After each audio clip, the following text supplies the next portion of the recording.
morning, Britain. Banging sounds spark hope. Dramatic developments in the last hour in the race to find the missing sub, with 5 people trapped inside, as rescuers say underwater noises in the Atlantic have been detected, with oxygen supplies expected to run out in just over 24 hours' time.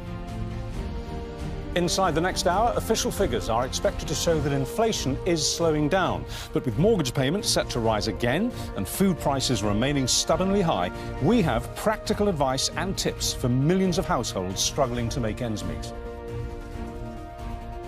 Also this morning, we are talking to the mother of 12-year-old Susanna who drowned at Bournemouth Beach just 3 weeks ago. Mum Stephanie Williams will tell us how she wants to warn others of the dangers of the water when she joins us after 8. She is a stage and screen legend who's never been afraid to give a very outspoken opinion. And at her age, she doesn't care about cancel culture. And she says we have to fight for what matters in life. And as brewers face accusations of cutting the alcohol in their beers, but keeping prices the same in order to save on tax, are drinkers being shortchanged on the Great British Pint? Let us know what you think. Good morning to you. It is the summer solstice, officially the start of summer, and I am here at Stonehenge this morning. The atmosphere is interesting. I'll have more here on Good Morning Britain. See you later.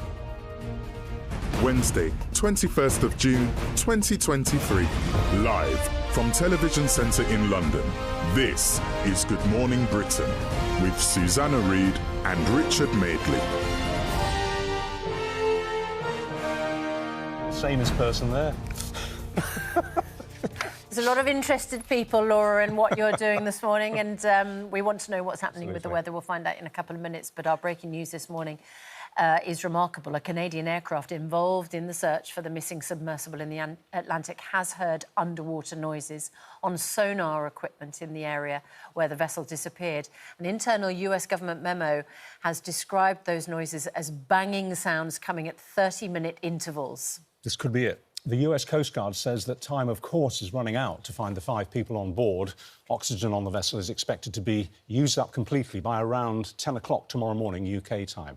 Well, our North American correspondent, Noel Phillips, is in Boston for us. Noel, these reports of banging noises regularly, every 30 minutes, picked up by an aircraft with sonar equipment. Is this the first glimmer of hope? Because it sounds like it. It does give a sense of hope to everyone involved in this major search and rescue operation. But there are, Richard and Susanna, still a lot of unanswered questions, and officials here at the Coast Guard Command Centre are urging caution, and I'll tell you why that is. That is because they have yet to locate that vessel. As of right now, it remains missing, but we also understand that they are following a number of leads, including additional reports of noises being heard in that very same area, and as a result, they've deployed operated vehicles to the site in order to try and establish exactly what is going on below the Atlantic.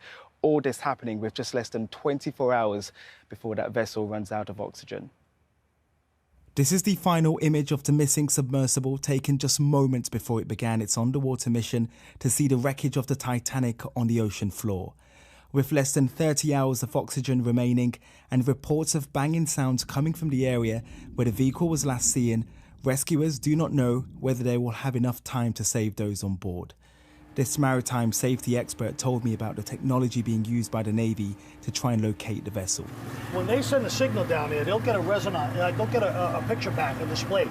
And you could be one thing on top of the other. It could be resting on top, and you can't see that. All you'll see is the profile of the Titanic, but it could be sitting right there on the bridge of the Titanic. You wouldn't know. But time is of the essence for the 5 passengers, including British nationals, adventurer Hamish Harding, businessman Shahzada Dawood, his son Solomon, Stockton Rush, who owns the submersible company, and former French Navy commander Paul-Henri Nagelet, all remain missing. And as that search intensifies, so too does the interest in this story. This incident is unlike anything the Coast Guard has ever had to deal with. With C-130 aircraft searching by sight, to date, those search efforts have not yielded any results. In all your years of experience, just how unique is this? I would tell you it's a unique operation, it's a challenging operation, but right now we're focused on putting everything we can at it and searching as hard as we can. But as we now enter another day, it means more uncertainty and agony for the loved ones of the crew members desperate for answers. In the meantime, the frantic search continues, with everyone from President Biden to King Charles all watching and hoping for the best. Noel Phillips, Good Morning Britain, Boston. Obviously, people now asking whether any safety concerns had been flagged previously. And there are reports that safety fears had been raised about this vessel. A former employee of OceanGate had raised concerns over, quote, safety and quality control issues regarding the Titan. It's about 5 years ago, isn't it? Which is the submersible. Those issues were raised to OceanGate executive management, according to court filings. This is David Lockridge, OceanGate's former Director of Marine Operations, who claimed in the August 2018 court document he was wrongfully fired after flagging worries about the company's alleged refusal to conduct critical, non-destructive testing of the experimental design. So he's saying, basically, that he rang the warning bell and got the sack. Yeah. And then we ran yesterday some pictures from a CBS journalist, David Pogue, inside the submersible. For a report for his He'd network, gone down for CBS. And in a podcast that he did last November, Unsung Science, he interviewed Stockton Rush ahead of going on that Titan expedition in the wreckage. We know that Stockton Rush is on the submersible, which is currently missing. He's the guy who owns the company, OceanGate. And this is what was said in the podcast, November last year. There's a limit. You know, at some point, safety just is pure waste.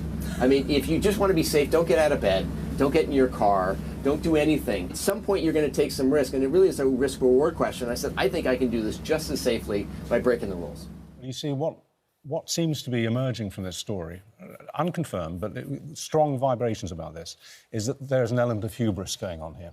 Because there are experts in the States, we spoke to some of them in our interviews yesterday, who, like this employee, have real concerns about the safety of that mini-submarine, in that it doesn't seem to have had any backup. No escape pod, no twin mini-submarine that could go down if one of them fails, and some pretty, the expression that was used yesterday is some pretty jerry-built equipment there. I mean, a games console used to steer it, and suggestions that the systems within the submarine, I mean, military submarines and other submarines have backup. As we were told, if you need a pump, you have 2 or 3. If you need a battery, you have 2 or 3. You always have backup, and that doesn't seem to be the case with this submersible. It seems to be existing on single items of equipment, and if one fails, there's nothing to replace it.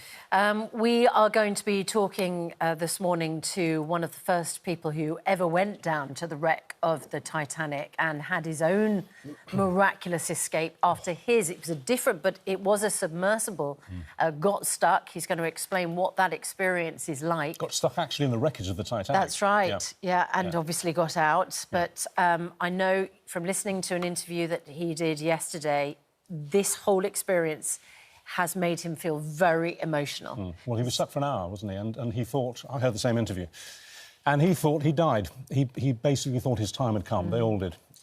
They got out by the skin of their teeth. Yeah, he's going to talk about how they managed to escape when we speak to him shortly.